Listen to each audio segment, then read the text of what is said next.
Welcome to the Fellowship. My name is Adam Hawk. He is Ryan Engle, and we both thank you so much for being here. And I have to start the show by saying credit where credit is due. It only took 3.5 months, but the PGA Tour finally put a compelling product on television. We will get right into that. On the flip side, I choked down my medicine and finally watched a few episodes of Full Swing, and that, ladies and gentlemen, is not compelling television. You watched 2 episodes? I think I've watched 5. Fuck. I got 3/4 of the way through the first one, and I was like, not for me.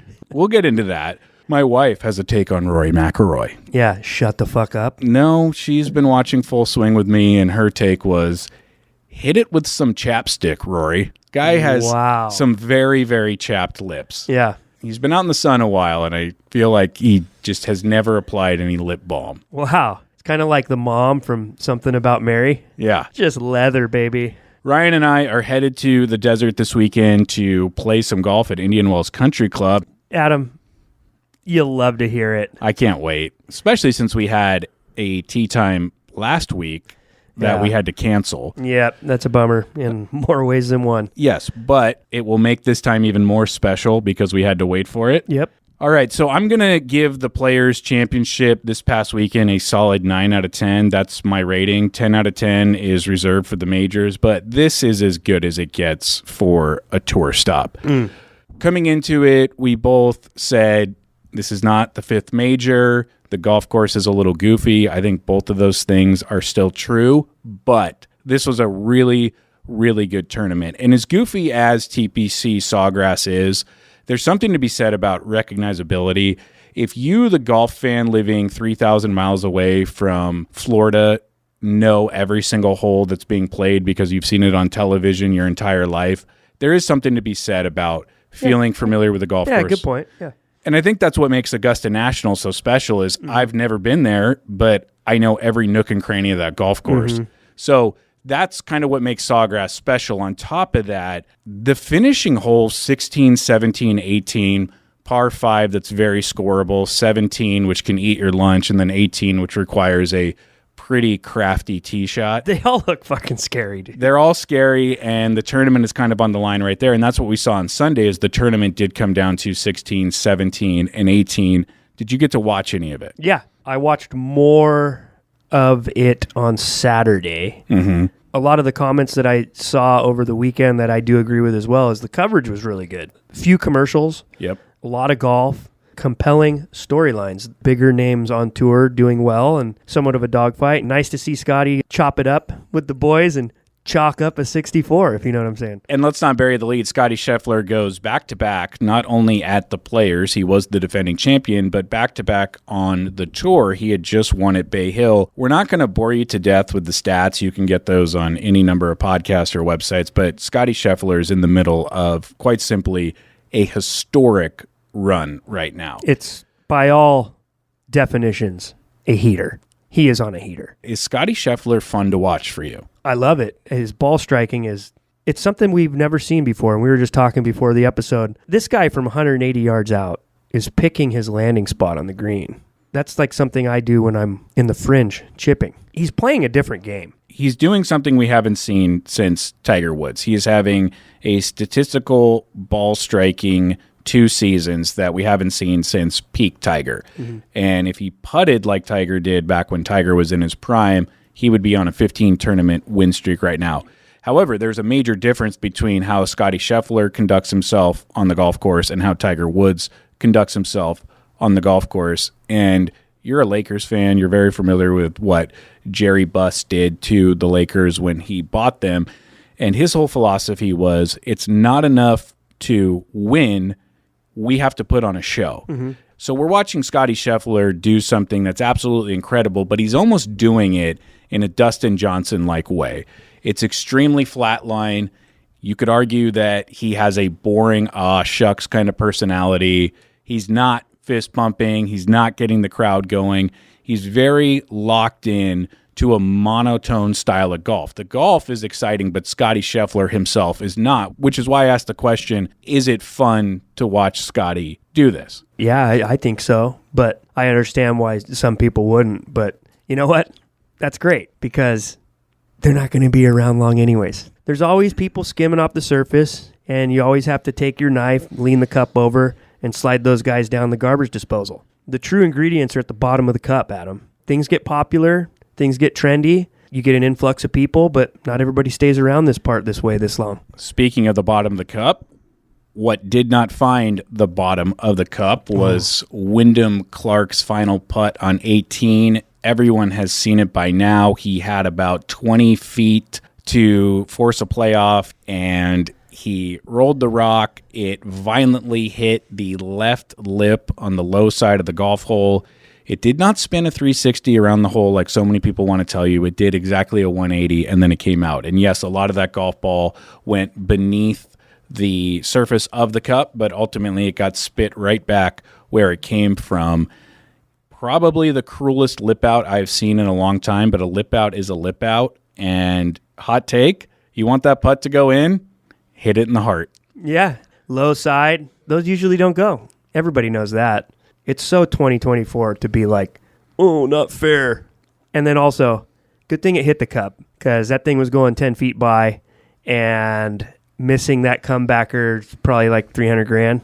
You let a guy from 5 back creep his way back in. You didn't lose that golf tournament on that thing, and the tough break isn't the storyline. The storyline is those guys at the top didn't take care of their business, and they let the number one player in the world hang around and show up on Sunday and fire a 64. Credit to Wyndham for getting the ball to the hole on 18 and giving it a chance. Mm-hmm. Xander Schauffele sure as hell didn't get any ball to any hole the entire back 9. Something's up with him. He's definitely trigger shy in the moment. Yeah, and there's this popular phrase, forever a bridesmaid, never the bride. And I don't want to take anything away from him, but when it comes to legacy, if this guy doesn't bag a major soon or win a big tournament, what's his legacy going to be if he continues to just have these second place finishes and a couple of wins here and there, but never a major champion, doesn't bag a players, doesn't have any crazy kind of Ryder Cup or President's Cup moment, save for smoking a cigar once after a team win? Xander, and for that matter, his buddy Patrick Cantlay, they have not done anything at this point in their career which will have them remembered amongst the greats. Cantlay's definitely a better player than Zonder. I think that's what he likes to be called. He doesn't like Xander, by the way. I think he likes X-Man. Yeah. Xander Schauffele, he is diet Ricky Fowler. A lot of close ones, kind of popular, but hasn't won as big a one as Ricky, and isn't as popular as Ricky, but kind of like Mr. Runner-Up. Like you said, he desperately needs to get something done to solidify his legacy. But hey, golf's hard. It's hard to be on tour. He's an unbelievable talent. It's an accomplishment in itself to even have those opportunities. Yep. And he's playing his way to have those opportunities, and it just goes to show how hard it is to be great. On Wyndham Clark, I like the guy. I don't like watching him play golf. And the reason I don't like watching him play golf is, one, he is extremely slow. And it's not just slow because he's ultra meticulous about what he's going to do. He's slow because he is so reliant on his caddy, John Ellis. And John Ellis, by his own right, is an amazing scratch golfer and has a lot to add to the partnership. And you and I probably like caddies more than any two guys in the world. We're friends with a couple of them. We are the anti-Jack Nicklaus when it comes to caddies. Jack Nicklaus famously said a caddy has 3 jobs: show up, keep up, shut up. Very demeaning. And even at Jack's tournament, he puts caddies down below in some barn and doesn't let them come in the clubhouse. Jack Nicklaus, total asshole when it comes to caddies. We're not that. Yeah. But watching these guys go over everything before every shot, and Wyndham depending so much on his caddy, and then when they get to the green, his caddy John Ellis pulls out a wedge, lines up the putt. I've got a big problem with this. Me too, and I'll finish my thought and then clear the floor for you, but no caddy, I don't care who you are, Joe Eder or John Ellis, should be holding a golf club and addressing a ball in the middle of a tournament. That's just so unbecoming. Frankly, I think it should be illegal. Mm-hmm. If you can't anchor your club, you can't wait 10 seconds for your ball to fall in a hanging lip, if you can't move a blade of grass, if you can't ground your club in a bunker, you should not be able to have your caddy line up a putt with a club in his hand. And I'm watching this all weekend long. I'm getting sick to my stomach watching it I'm also thinking, what's Xander thinking while they're out there? And is John Ellis embarrassed to be doing this? Is Wyndham embarrassed that he needs this much help? They turned professional golf in a tournament setting into what looked like a two-man scramble. Why is this caddy holding a club, addressing a ball in the green every single hole? There's no place for it, first of all, in the professional game. I get taking each shot seriously and doing all of what you need to do to prepare for it, but there's a proper amount of time and there's an improper amount of time for anything in life. And golf is time-oriented. That's why there's tee times. If it wasn't time-oriented, you just show up to the golf course and get in front of everyone and snake each other like you're surfing fucking lower trussels. It's not that. Golf is a gentleman's game. There's tee times, you take turns, and you keep up with the group in front of you. Plain and simple. That's it. And the pros are so incredibly bad at this nowadays. We're talking about 5-hour twosomes, ladies and gentlemen. 5-hour twosomes.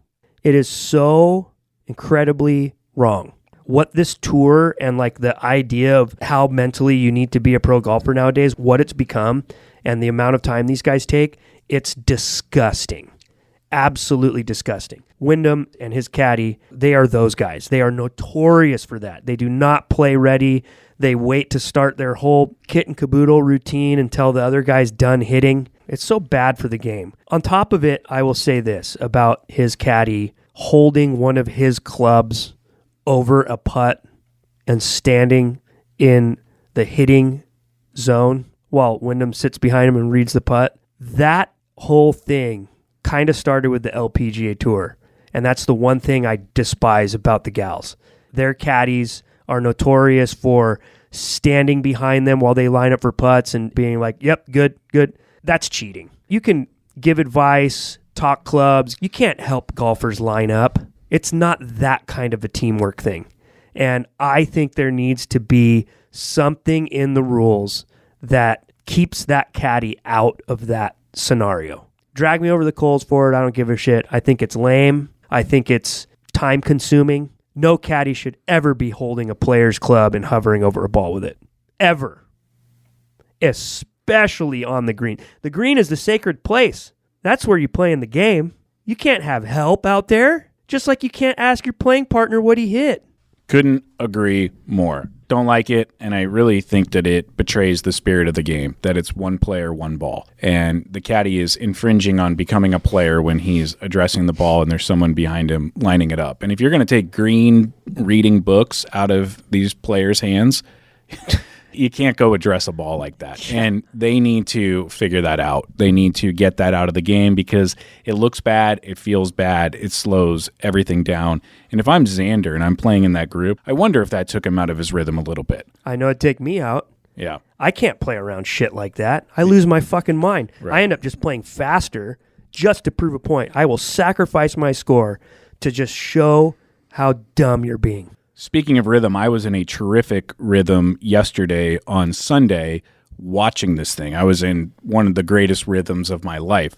When I watch golf on Sunday, especially a very compelling tournament, I love to go into the kitchen, get 2 bowls, one with pistachios in it and the other empty for the shells. Yeah. I love to get in the recliner, which I call the top dog chair. I love to have one hand in one bowl, the other hand on the remote, kind of lean back, and I love to fall in and out of sleep watching this.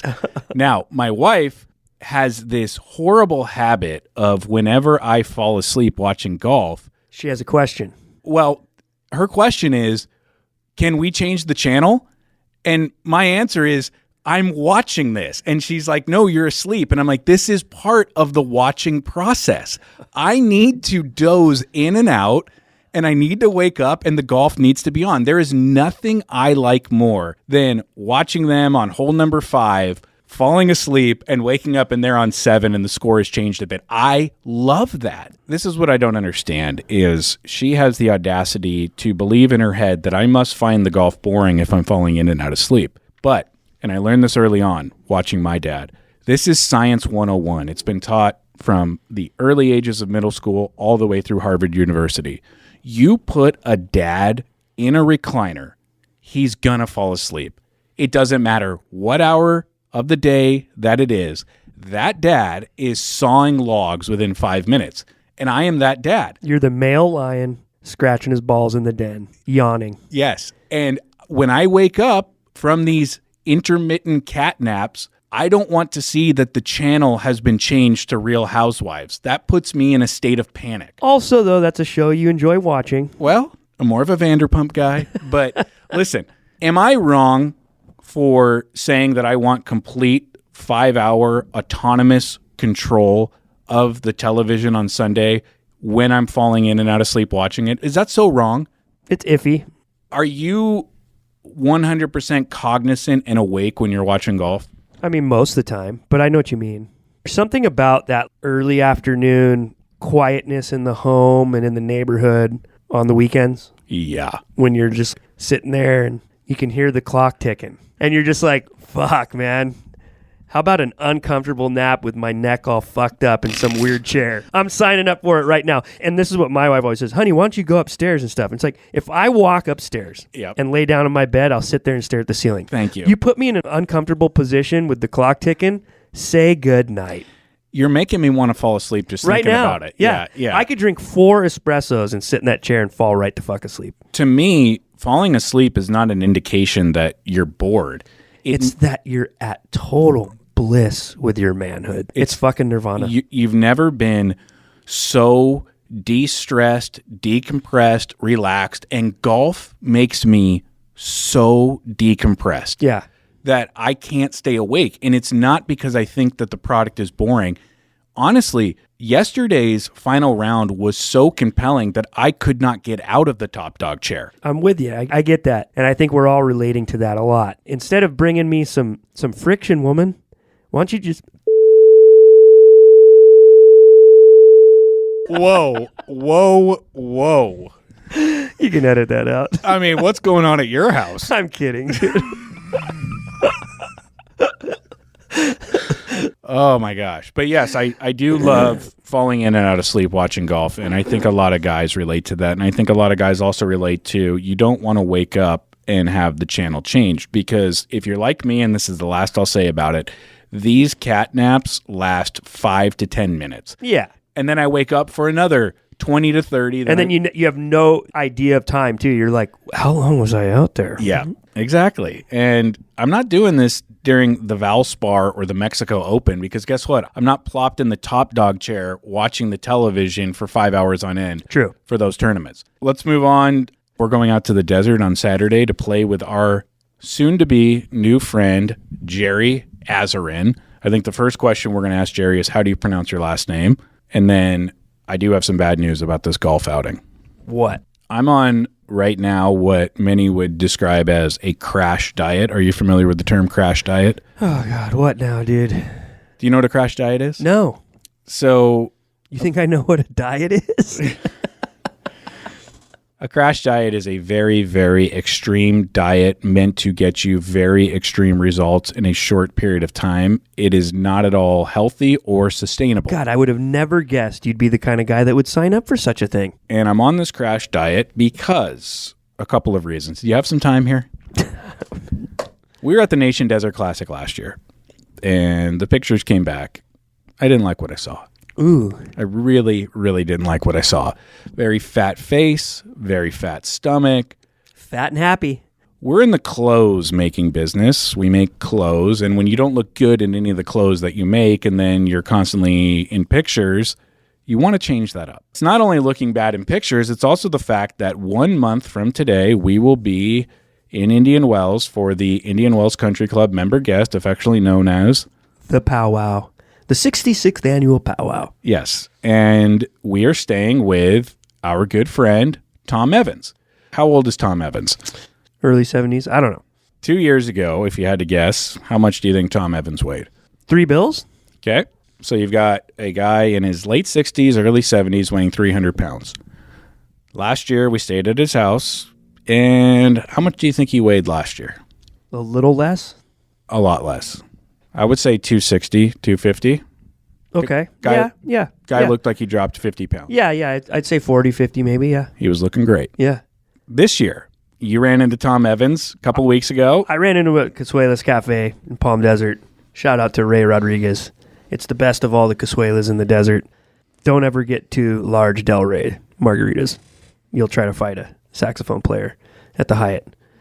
Lived through that one. Did the saxophone player live through it? Yeah, he did. Hold me back. Hold me back. I'm going to get him.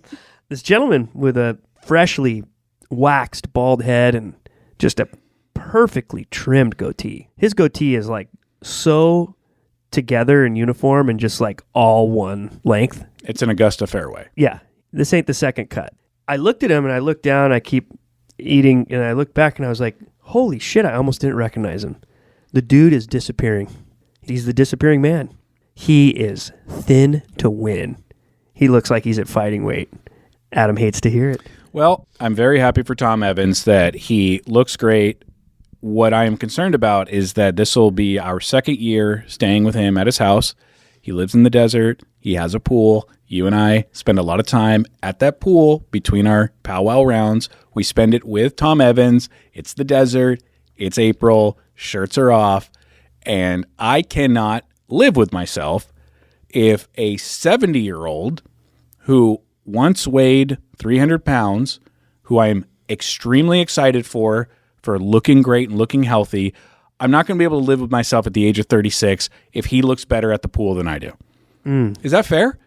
Am I allowed to use Tom Evans as inspiration? Because again, I am extremely happy for Tom, but Tom Evans is the sole reason I am on a crash diet that includes no carbs, no sugar, no alcohol, exercise every day, nothing but water going down this gullet, no eating between the hours of 8 p.m. and 12 noon. I'm doing 5 diets at once because of Tom Evans and us staying at his house and us at the pool together in 30 days. That's a lot to digest. So I will not be drinking this weekend in Indian Wells. Are you drinking coffee in the morning? I'm drinking so much coffee. Oh, okay, good. Don't you dare come after my cup of joe. Phil Mickelson will tell you coffee is a huge, huge helper in weight loss. But I will not be drinking this weekend with Jerry, so I feel like Jerry's not going to get the full experience. There will be no gin martini Hawk. Are you going to be able to deal with the fact that I am stone cold sober guy out at Indian Wells? Yeah, I guess. I don't really care. I don't really worry about others like you do. Weight goes up and down. I don't need to compare myself to some other man who's on a good one. But hey, you do you. Tom has inspired me. Good. Thank you, Tom. I am extremely lethargic, depleted of energy, very hungry, and irritable because of you. I'm going through it right now. We are 8 days into this new diet. I have dropped 6 pounds. And what I want more than anything is to not have a fat face anymore. Speaking of that, you started this regimen with Jazzercise. Ripping reps, dude. So Jazzercise, you may have seen it on Instagram, and if you haven't, you're going to get a lot of targeted ads now because we just mentioned it right into your phone. It's this device you put in your mouth, and you just chomp on it, and it exercises your jaw, and it advertises itself as a tool to get rid of turkey neck and double chin and have a more defined jawline. How's it going so far? Good. I've always had this crazy click in my jaw. We know. Yeah, I feel like it helps that. You're on Jazzercise, and I'm on 5 crash diets at once. Yeah. Who's going to look better for the powwow? Oh, dude. You're the one that's worried about your face, so it's going to be me. Yeah, probably. Also, let me remove my beanie. New dye job. How's it look? Why do you dye your hair, dude? What do you think? I'm more unimpressed with the... Haircut? Yeah, the haircut's subpar. Well, not all of us can go to King's Club. You can. All of us can go to King's Club. Well, I don't because I don't live down here. Okay. Well, you could, on your ride back up, stop on in. Is that right? Yeah, you could. Or you could just keep looking like that. And ride on by, dude. I'll tell you this. You wear a lot of visors on the golf course. Love the visor. I alternate between a ball cap and a visor. Sometimes I go no headwear. I played Mission Hills with Thomas Wrighton a couple of weeks ago. It's in the desert, and I wore a visor, and the next day in the shower, my head was on fire because my head was sunburned. Do you know what that means? You have a cul-de-sac? I'm thinning. Oh, no, dude. I'm thinning. So I'm going. What do you do for that? I don't know. I have not explored options for that? That's interesting. The reason I haven't explored it is I get a lot of ads for this company called Hims, which I'm sure everyone's heard of, and they sell hair regrowth spray, and they also sell pills for erectile dysfunction. And, so you could get both. Well, here's the thing. Every comment I read on Hims post, every comment is the same. And the people say, if you take the ED pill, your penis will work, but your hair will fall out. If you take the hair growth spray, your hair will grow back, but your penis won't work anymore. So what if you take them both and just big fuzzy boners? I don't know, and I don't know if I'm ready to find out. But as you can tell, at the age of 36, I am deteriorating. Do people out there still trust pills of any kind? The pills seem like bullshit for everything. And I would tend to agree with you that I'm not trying to take a pill to solve my problems. I will take a pill for a headache. I guess that's a good point. I definitely needed an Advil on Sunday morning. Yeah, but I just never really envisioned at the age of 36 that I would be dyeing my hair, getting sunburn on the top of my head on 5 crash diets at the same time. Sounds like 3 massive personal problems to me. I think I'm having a midlife crisis about 5 or 10 years. Are you halfway there? No, I bet I'm having it 5 or 10 years early. Oh, gotcha. Yeah. You know what I mean? Mm-hmm. Yeah. Mm-hmm. And I think a lot of guys can relate to this. Mm-hmm. Mm-hmm. Don't you still just want to be the apple of your wife's eye? Don't you want your wife to see you and go, man, there's a guy with a jet black, thick head of hair and one chin? I think you're making romance of something that is impossible. Which is? Her liking you. Ah, right. Once the kids come out, they can't like you anymore. They'll like you in little spurts, little bits. But overall, you're just in the way. Mm-hmm. Yeah, you might be right. I think I am. When was the last time I was wrong? All right, so can I clear the podcast for you to take us out? Yeah. You asked me to write a little something. I couldn't do it. Frankly, I still can't sit down and think about it like that and write it. But we had to, on Friday, put our dear Winifred, little Winnie, our 6-year-old miniature schnauzer, we had to put her down. On Friday, she's been having lots of health issues that have ramped up over the past few months, and it just finally got to the point where her suffering was we did everything we could medically. We just had to say goodbye, and it was really, really difficult. And I've had dogs growing up over the years and stuff. This was my first female dog I had. And there was so much to our relationship with this dog that just like anything, once it's taken away from you, you realize it. And I think that's the lesson with all this. But, we got Arnie, her older brother, who was a year older, and he was the best puppy ever. And this was before Katie Kai and I were married. And it was just like anything in life where you make that step together. And it's like, a little bit of training, and you get a lot of happiness and joy out of it, but also learning to work with each other to take care of something else and training yourself for having a bigger family in the future. And we went that direction and got Arnie, and he was the best puppy ever.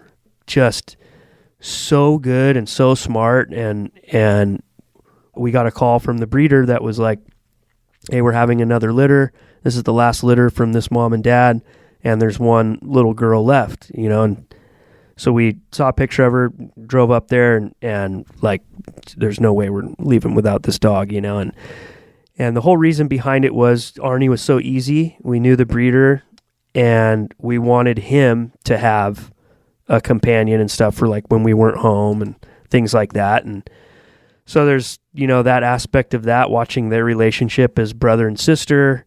And then our daughter, Palmer, comes into the picture, and Winnie ended up being not an easy puppy like Arnie. She was polar opposite. And for those who have dogs, and this breed is very intelligent as far as like, being socially and emotionally aware of the house and family dynamics and stuff. They're really intelligent when it comes to that kind of stuff. We had that tougher experience with her. She was a little timid, a little a little, not scared, but, she just was a little needy as a puppy. The result of that was just an enormous connection between her and I.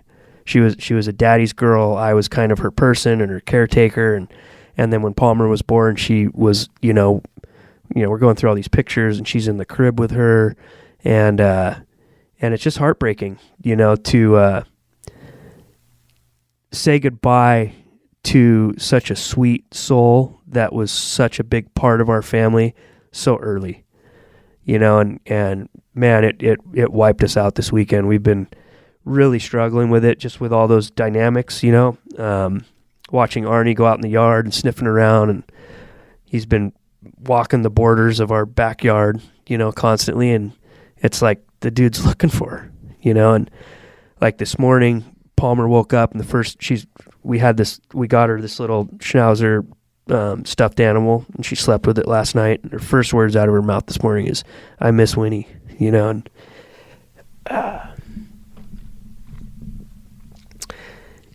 it's painful to say goodbye,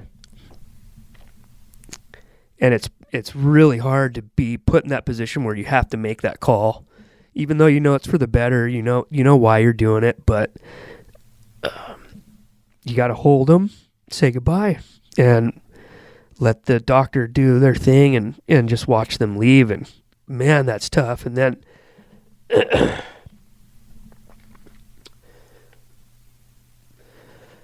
the aftermath of it, being reminded how big of an impact and how important of a role they had in your home life. Like for the past 6 years, she always, whenever we're together and either one of us are sleeping, either one of us is leaning against each other, and in the morning for Palmer's bottle, she'd always be, in my lap while I'm holding her. And then at night when we go to bed, we read in this rocking chair, and Winnie would always jump up and lay down next to Palmer. And she just had this connection to us like that. And it's really hard to say goodbye to that. We're going to miss her. But the lesson here for everyone listening who gives a shit about what I'm saying is, man, every now and then we need to pay the tax, a really, really hefty tax at that, to be reminded to try hard every day to not take for granted the ones and the things we love. And I think that's the one thing we're all guilty of the most as human beings is when things are good, we just kind of go with the flow. And when they're finally not, and those things are taken from you, you realize how important they are, and the guilt, all that stuff sets in. I should have done this, I should have done that. And the big lesson here is that, man, if you can just try every day to not take those things for granted. So we miss you, Winnie.